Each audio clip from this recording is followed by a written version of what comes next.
2 Coríntios capítulo 6 e verso 17, diz a palavra: pelo que sai do meio deles, e apartai-vos, diz o Senhor, e não toqueis nada imundo, e vos receberei.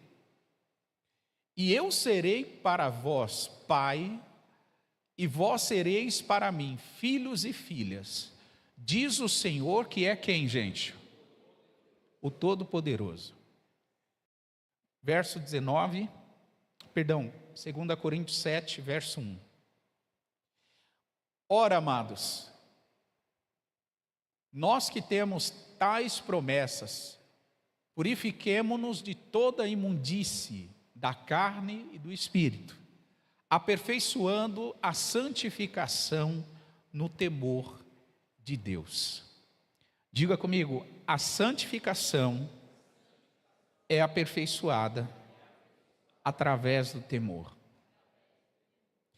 Capítulo 6 de 2 Coríntios, que lemos os últimos versos, ele mostra a responsabilidade que Paulo carregava por ocasião do ministério. Em outras palavras, Paulo sabia a responsabilidade, o peso, a referência que ele deveria carregar por ser alguém que anunciava o Evangelho de Cristo. Paulo sabia que não só como ministro do Evangelho ele precisava ter responsabilidade, mas também como alguém que estava se relacionando com Jesus de forma íntima, pessoal, ele precisava se afastar do mundo, se separar do mundo.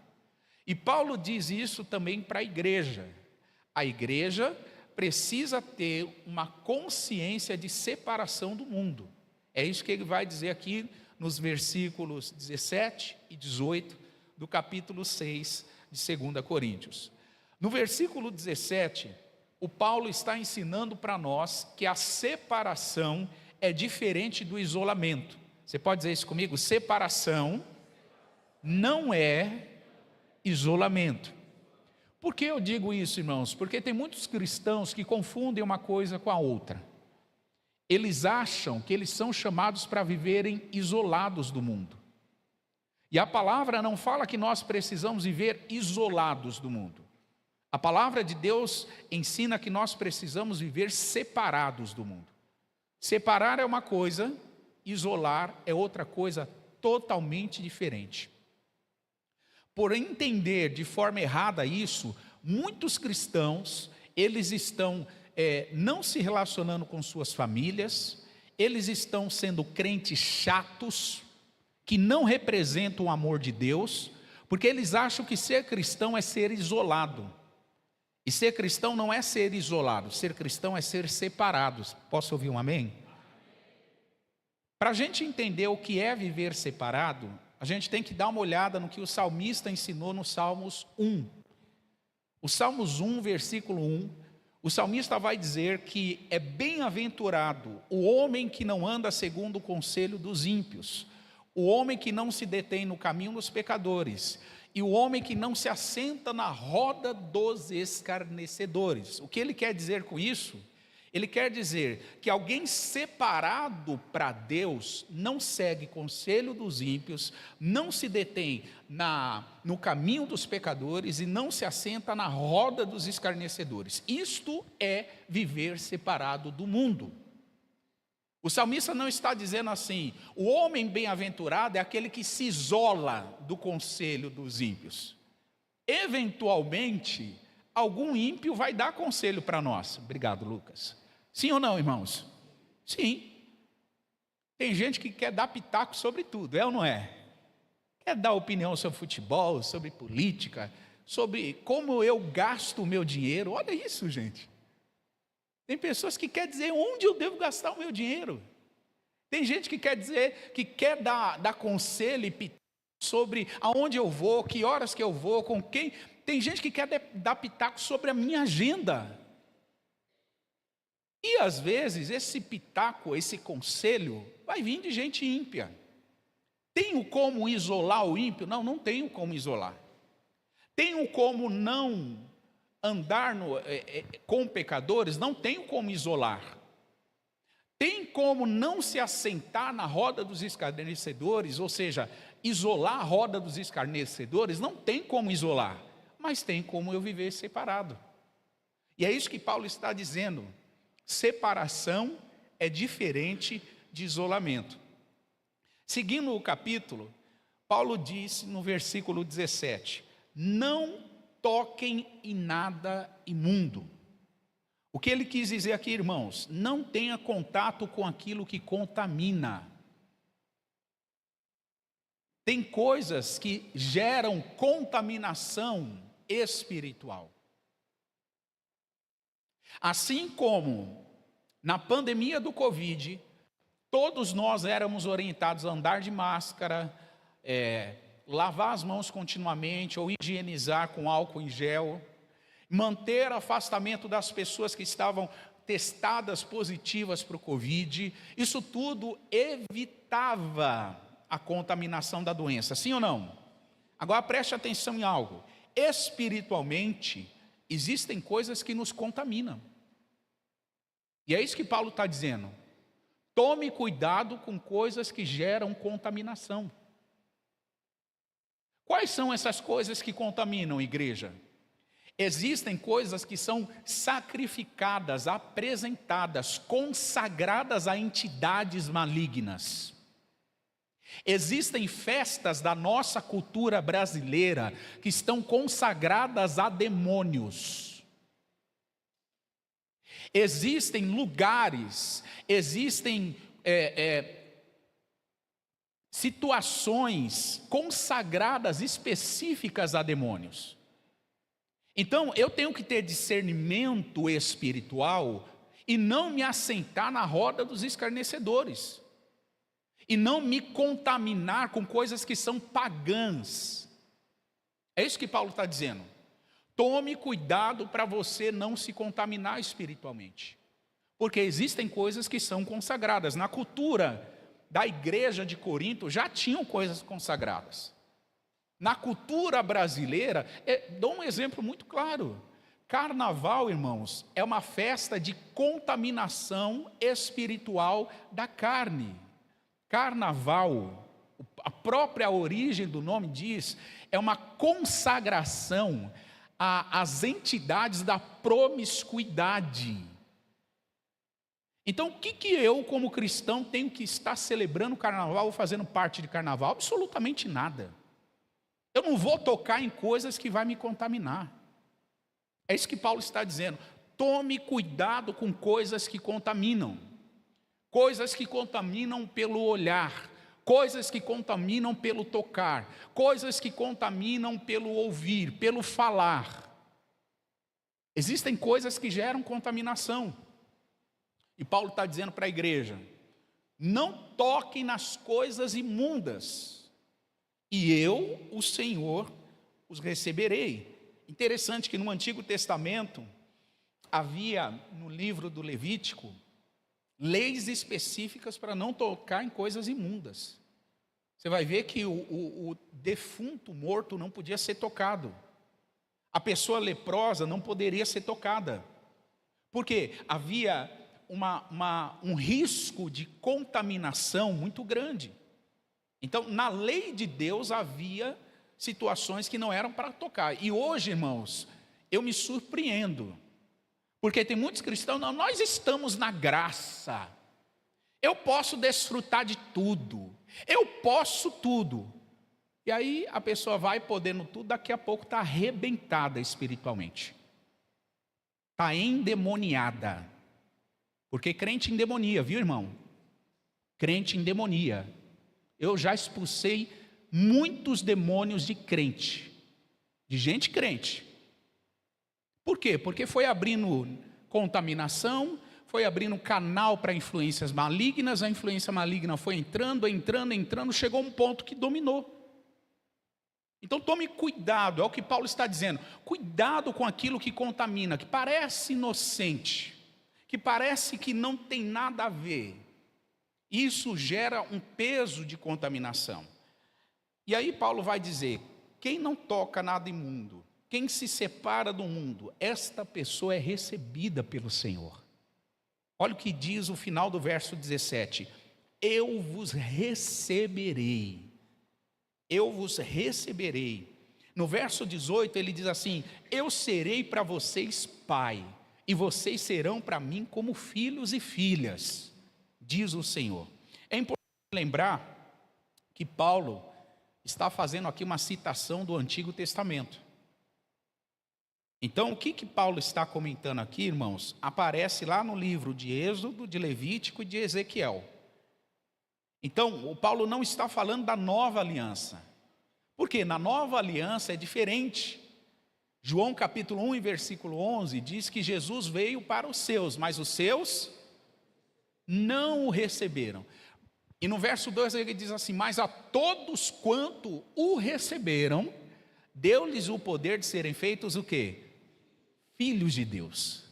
Então na nova aliança, quem recebe Jesus como Senhor e Salvador, a palavra diz, essa pessoa é um filho de Deus, já é recebido como filho de Deus. Deus é o seu pai e essa pessoa é filha de Deus.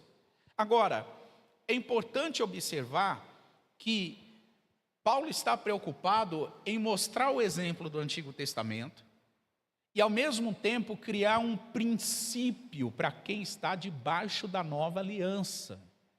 Porque, irmãos, a graça não ausenta cada um de nós de vivermos por princípio. É muito importante dizer isso. Há um ensino muito equivocado nos nossos dias, de alguns pregadores, que é o ensino da hipergraça. A hipergraça é uma graça barata, que fala para nós que a gente não tem que ter princípios, que a gente pode fazer da nossa vida o que quiser. E a palavra de Deus diz exatamente o oposto. Deus ama, e porque Ele ama, Ele nos trata com graça, mas a graça pressupõe responsabilidade.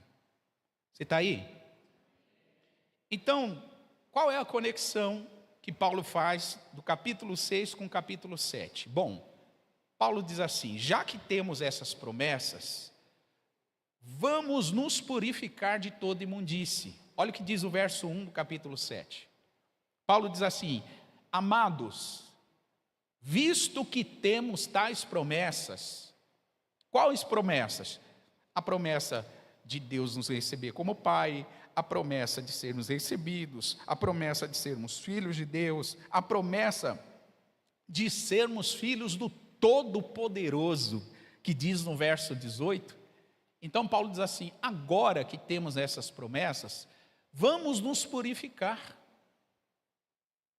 Vamos nos purificar de toda a imundície da carne e do espírito. Ou seja, vamos nos purificar e vamos aperfeiçoar a nossa santificação através do temor. Isso é muito importante. Paulo está ensinando, irmãos, que o temor é essencial para aperfeiçoar a nossa santificação. Não tem como se santificar se eu não temo a Deus. Santidade ao Senhor é coisa de quem primeiro teme a Deus. Não tem como se santificar se eu não temo.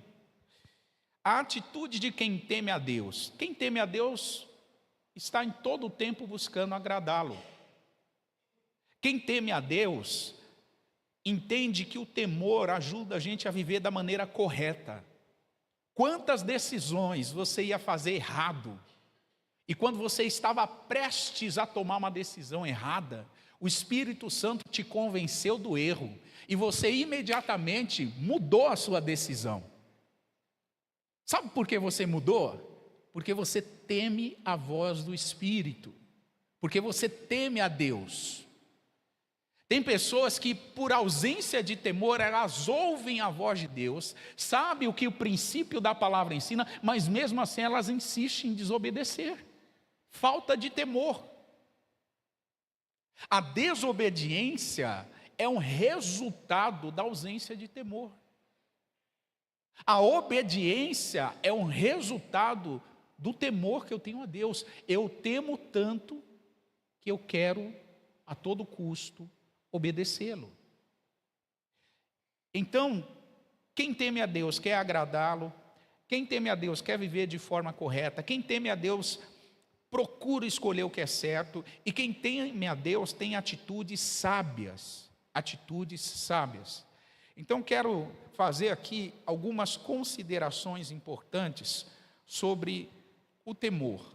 Quando se fala de temor, eu gostaria que você levasse em conta pelo menos 4 coisas, 4 informações. Primeira delas, o temor a Deus é devido, ou seja, o temor a Deus é justo. Nós devemos temer a Deus porque é justo, é correto, é sensato. Olha o que a palavra diz em Jeremias 10 e verso 7. Quem não temeria a ti, ó Rei das Nações? Pois isso só a ti pertence. Porquanto, entre todos os sábios das nações, em todo o seu reino, ninguém há semelhante a ti. Sabe o que o profeta Jeremias está dizendo? Em outras palavras, Deus deve ser temido porque Ele é incomparável. Ele não se compara a ninguém. E é interessante que no versículo 7, o Jeremias expande esse entendimento do Deus incomparável e compara Deus com os demais reis das demais nações da terra. E ele chega a perguntar: quem não vai temer o Senhor? Porque o Senhor não é o rei de uma nação.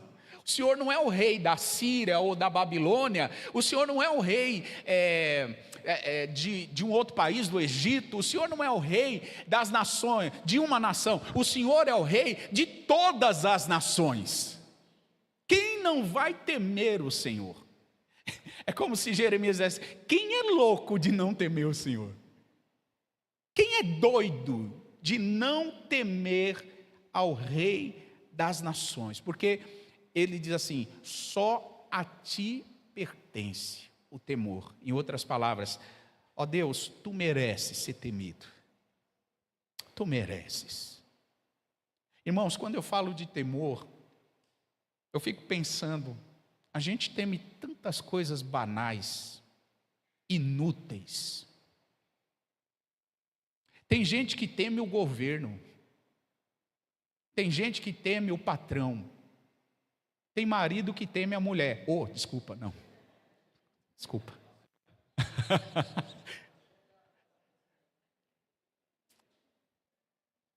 Tem mulher que teme o marido. Um temor. E preste atenção, irmãos, eu não estou falando de respeito. O respeito deve existir aos patrões, às figuras de autoridade dentro de casa, às figuras de autoridade no governo. Isso é indiscutível. Eu estou falando daquele temor que pertence só a Deus. Tem gente que teme mais o patrão do que a Deus, irmão. Tem esposa que teme mais o marido do que a Deus. Tem gente que teme mais o bandido do que a Deus. Escute isso. Tem gente que tem mais medo de bandido do que de Deus. Então o profeta Jeremias está dizendo assim: será que eu devo temer aos demais reis das nações, ou eu devo temer aquele que é incomparável, que não se pode comparar? E por que nós devemos temer a ele? Salmo 130 vai trazer a resposta. Olha o que diz o Salmo 130, versos 3 e 4. Se tu, Senhor, observar as iniquidades, ou seja, os nossos pecados, quem é que vai subsistir? Em outras palavras, se Deus olhar para nós só da ótica do nosso pecado, todos nós seremos exterminados. Ninguém vai subsistir. Ninguém vai conseguir se manter. Versículo 4. O salmista diz assim: mas contigo está o perdão, para que sejas temido.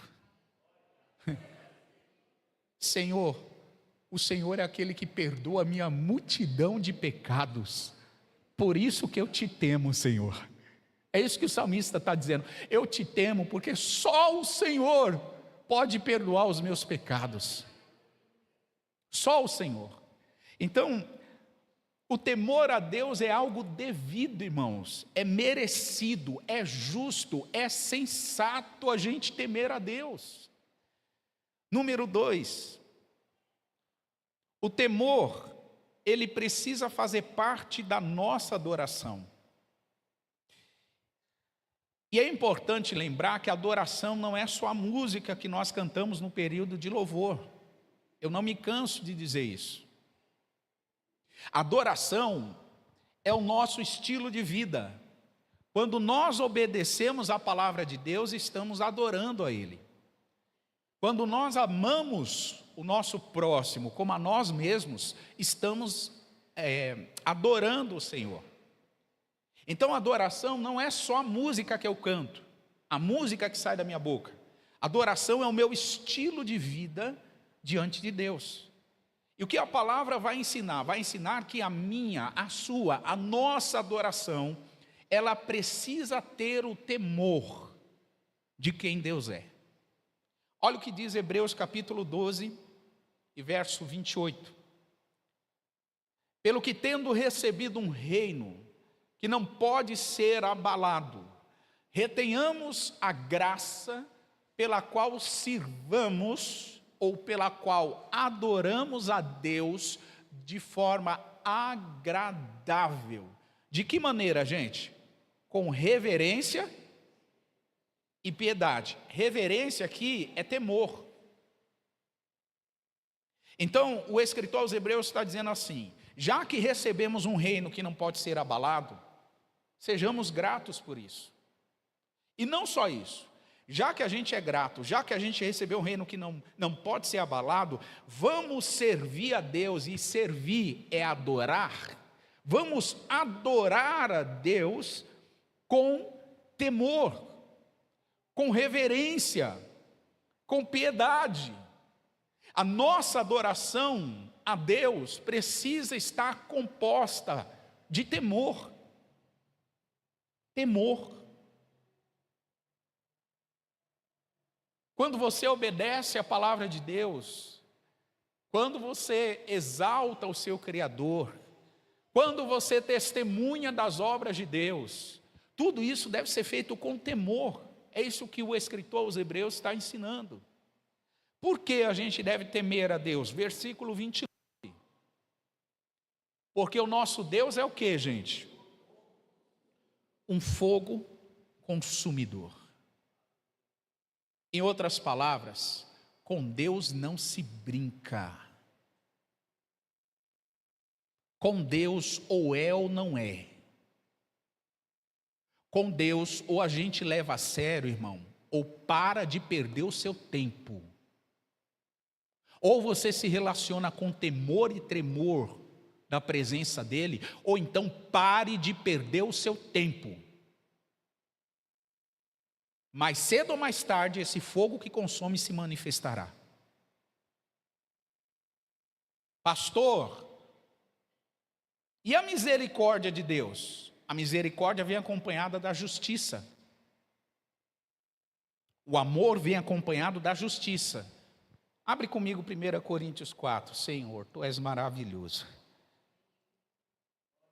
Abre aí comigo 1 Coríntios capítulo 4. Diga isso comigo: o nosso Deus é um fogo consumidor. Versículo 17 de 1 Pedro 4. É 1 Pedro, 4, 17. Acompanhe comigo. Porque já é tempo que comece o julgamento. E vai começar por onde, irmãos? Pela casa de Deus.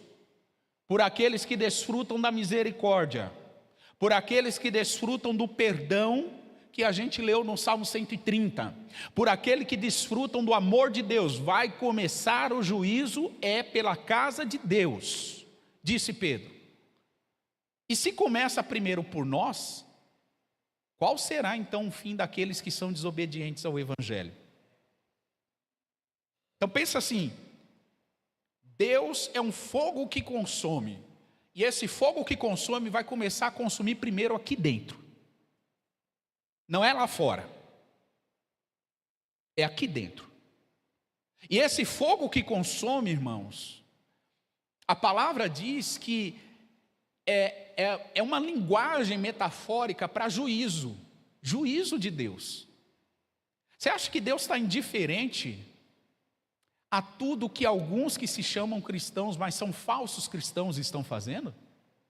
Você acha que Deus está indiferente aos falsos profetas, falsos apóstolos, falsos pastores? Você acha que Deus está indiferente?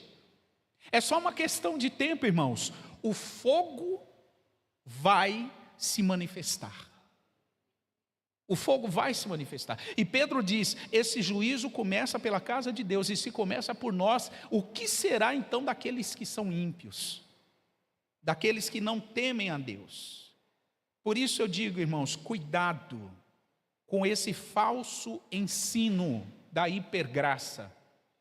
Pregadores que têm milhões de seguidores, que estão pregando segundo aquilo que as pessoas querem ouvir, ensinando doutrinas de demônios, falando de uma graça irresponsável, uma graça barata, uma graça que não tem nada a ver com a graça que Jesus veio trazer. Tome cuidado, porque o fogo que consome é verdadeiro, irmão, e vai consumir. Vai consumir. Hebreus capítulo 10 e verso 28. Quebrantando alguém a lei de Moisés, morre sem misericórdia. Somente pelo testemunho de 2 ou 3 pessoas. 29. De quanto maior castigo vocês cuidam, será julgado merecedor aquele que pisar em quem, irmãos? E tiver por profano o sangue do quê? Com que foi santificado, e fizer agravo ao Espírito do quê? Então pensa, no Antigo Testamento, segundo a lei, com 2 ou 3 testemunhas alguém já era punido, já era digno de juízo, morria sem misericórdia. Aí a pergunta do escritor aos Hebreus é a seguinte: o que vocês acham que vai acontecer? Que castigo que vocês acham que vai vir sobre aqueles que pisarem o Filho de Deus? Sobre aqueles que tratarem o sacrifício de Jesus como algo banal, sobre aqueles que profanaram o sangue do Novo Testamento e fizeram agravo ao Espírito da graça, ou seja, banalizar a graça de Deus. Imagine que castigo vai ser, se no Antigo Testamento 2 ou 3 testemunhas já era suficiente. Versículo 30. Porque nós bem conhecemos aquele que disse, minha é a vingança, eu darei a recompensa, diz o Senhor.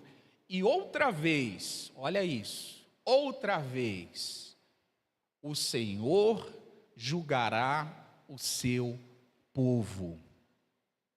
Irmãos, por que a gente tem que temer a Deus, queridos? Porque o temor faz parte da nossa adoração. O temor faz parte do nosso relacionamento com Deus. O temor faz a gente ter atitudes responsáveis diante do Senhor. O temor guarda o nosso coração. É isso que o escritor aos Hebreus, ele está falando. Quanto maior a graça, maior será a responsabilidade, irmão. Lucas 12, 48 vai dizer que a quem muito é dado, muito será cobrado.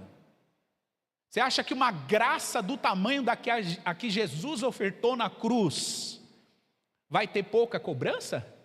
Sai dessa, irmão. Pare de se enganar. Não acredite nos pregadores da hipergraça. Não acredite em doutrinas de demônios. Uma graça tão grande como a que Jesus fez na cruz por nós, vai ter um peso grande de cobrança, de exigência. Então, por isso que nós tememos a Deus, porque entendemos que o temor faz parte da nossa adoração. Em terceiro lugar, o temor a Deus, ele nos faz adotar uma postura de cautela. Quem teme a Deus, irmãos, não sai falando qualquer coisa. Quem teme a Deus não sai julgando precipitadamente. Quem teme a Deus não fala daquilo que não conhece. Quem teme a Deus não é irresponsável nos seus relacionamentos. Sabe por quê?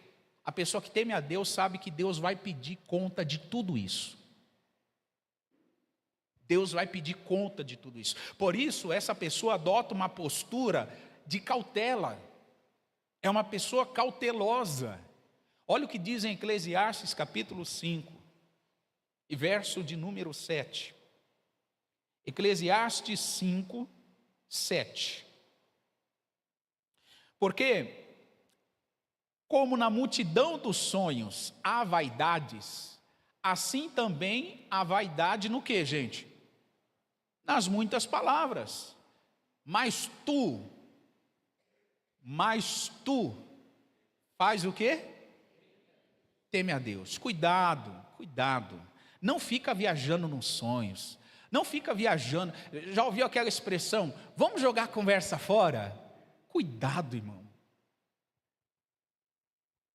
Cuidado.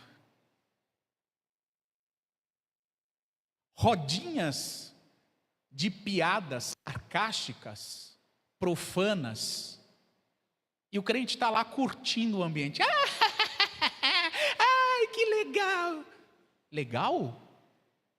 Onde está o seu temor? Onde foi parar o seu temor? Não tem nada legal, não.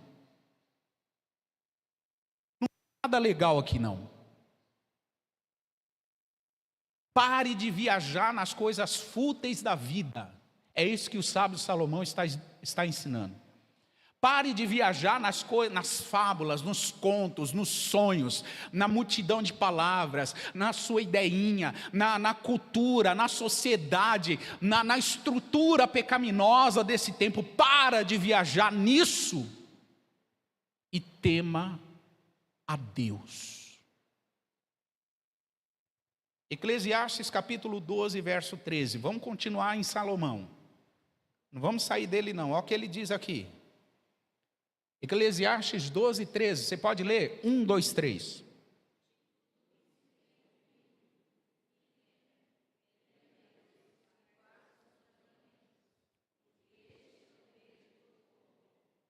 Irmãos, Salomão escreve Eclesiastes no final da sua vida.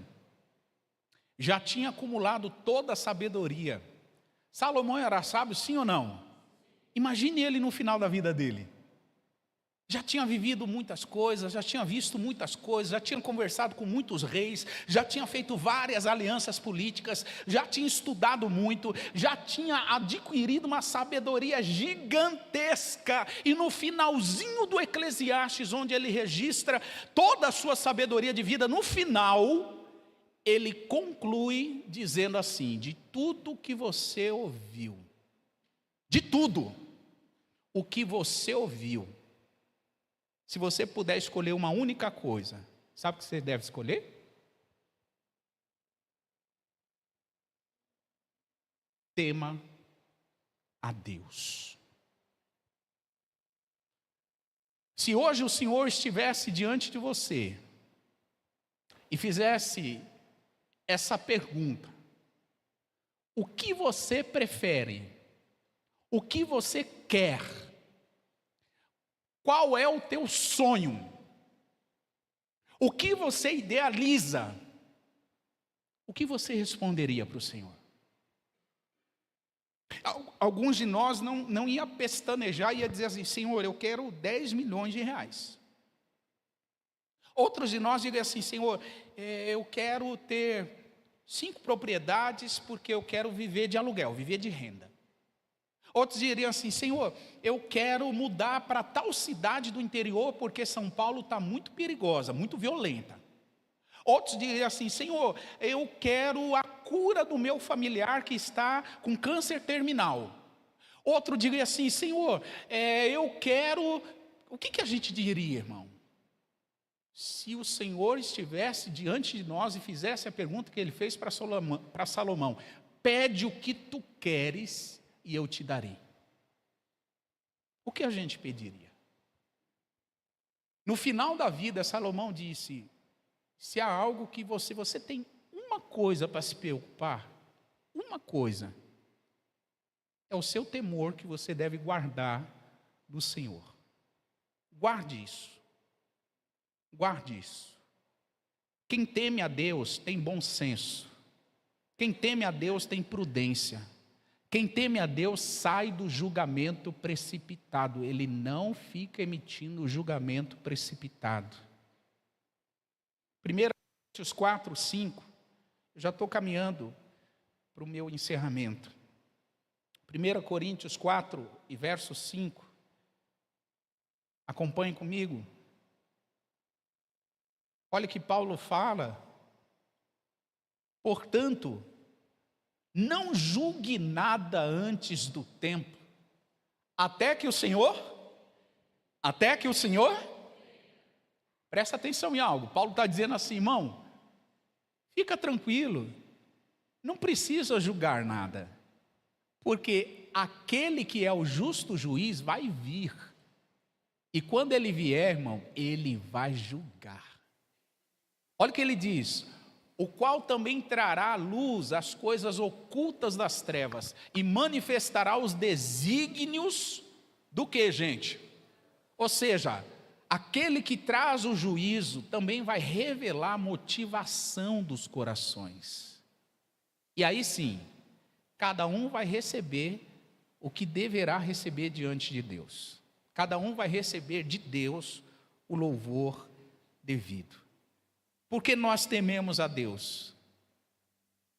Porque a gente sabe que Ele é incomparável. Porque a gente sabe que com Deus está o perdão. Porque a gente sabe, irmãos, que quando eu temo a Deus, eu adoto uma postura de cautela. Eu não me precipito no julgamento.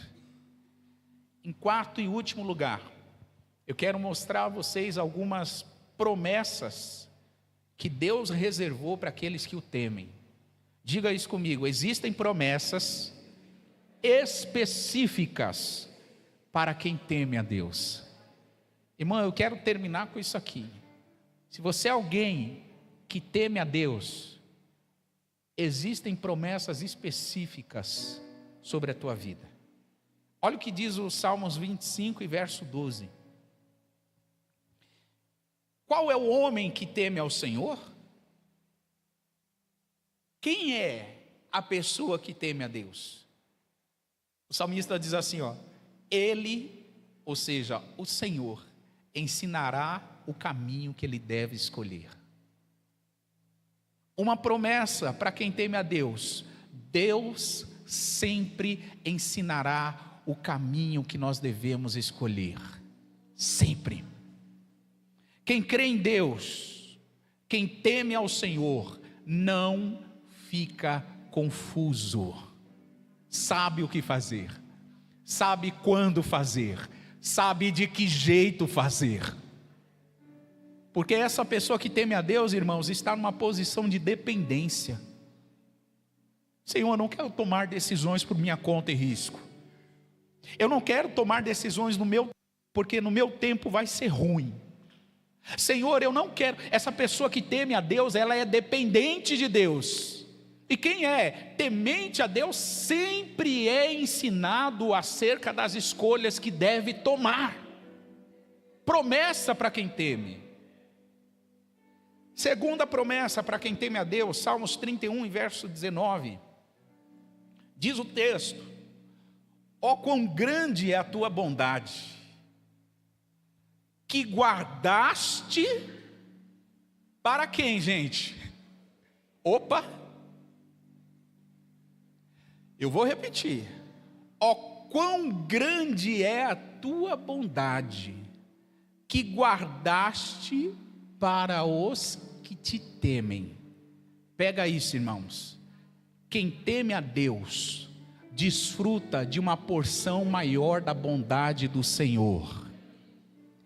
A palavra diz que existe uma porção da bondade guardada para aqueles que temem a Deus. A bondade de Deus é estendida a todos. Agora deixa eu te perguntar, irmão, o nosso Deus é justo, sim ou não? O nosso Deus é justo, sim ou não?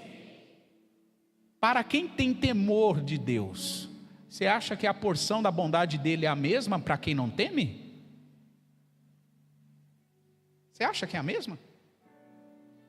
Tem alguém aqui que teme a Deus, obedece a Deus, apesar dos seus erros e das suas falhas, vive para agradar a Deus? Tem uma outra pessoa aqui que é desobediente, é rebelde, não está nem aí para a palavra de Deus e para a vontade de Deus, vive para desobedecer a Deus. Você acha que a bondade de Deus é a mesma para os dois? Esse aqui desfruta da bondade, mas ele desfruta na bondade baseado na misericórdia de Deus. Esse outro aqui desfruta da bondade, mas a bondade que ele desfruta é baseado no temor que ele tem de Deus. Eu temo a Deus. Deus é justo, irmão. A bondade, existe um nível, existe uma intensidade da bondade de Deus reservada para aqueles que o temem.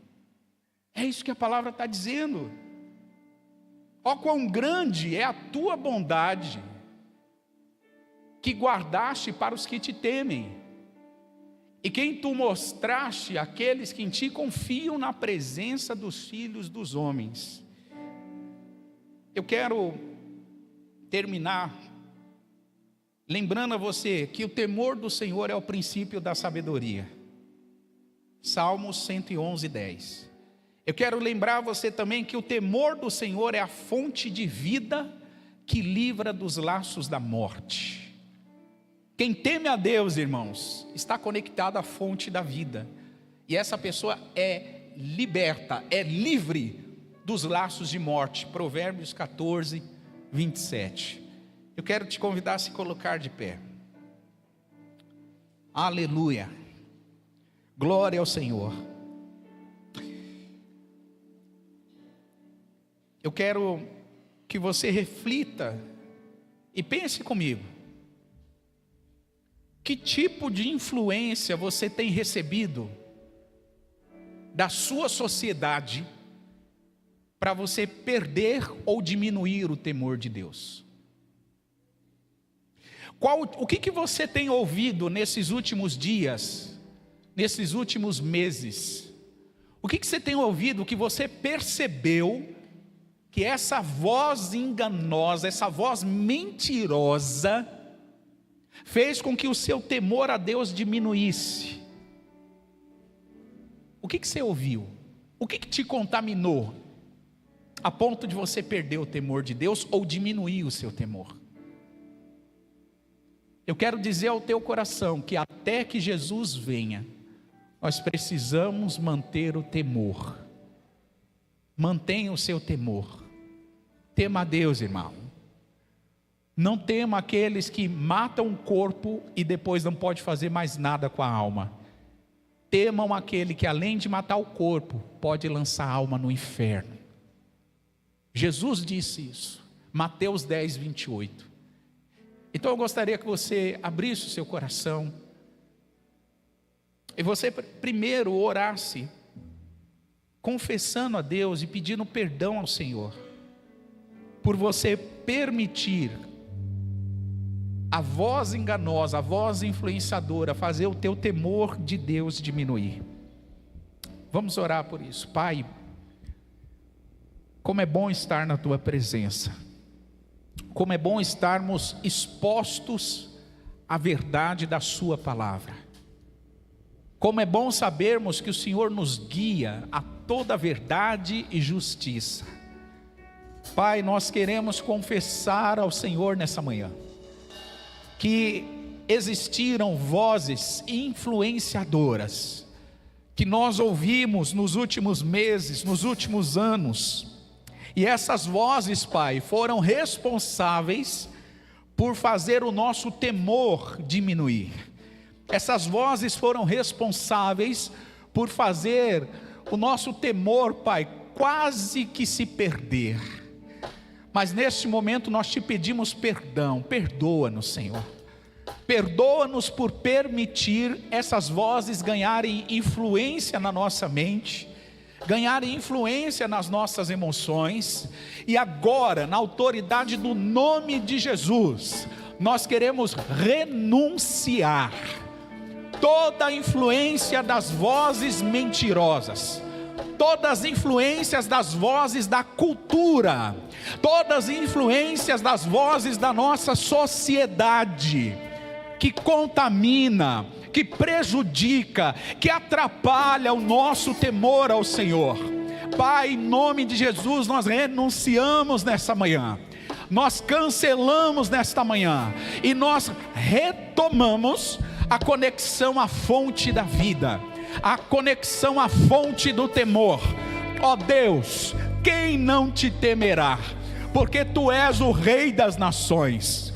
Ó Deus, nós te tememos porque o Senhor é aquele que nos perdoa, o Senhor é aquele que nos conhece, o Senhor é aquele que age com misericórdia. Ó Deus, restaura o temor da igreja, até que o Senhor venha, que o nosso temor esteja ativo, fluindo, Senhor, até que o Senhor venha, nos guarde em temor, nos guarde em reverência, nos guarde em santidade. Queremos, Pai, ser encontrados pelo Senhor ativos, como aquelas virgens que tinham azeite nas suas lamparinas, Senhor. Faz isso com a tua igreja, faz isso conosco. Aleluia. Se você pode erguer as suas mãos e agradecer ao Senhor, se você pode agradecer pelo temor que é restaurado, se você pode agradecer pela vida de Jesus, agradeça nesse momento. Vamos, igreja, levante um altar de gratidão. Vamos, igreja, tema ao Senhor. Oh, nós queremos te agradecer, nós queremos te honrar, nós queremos te glorificar. Ó Deus, tu és um fogo consumidor. Ó Deus, tu és o juiz de toda a terra. Nada escapa dos teus olhos. Os teus olhos estão sobre toda a terra, contemplando os bons e os maus. Os teus olhos estão sobre toda a terra, Senhor. Por isso nós te exaltamos, te glorificamos. Aleluia. Aleluia.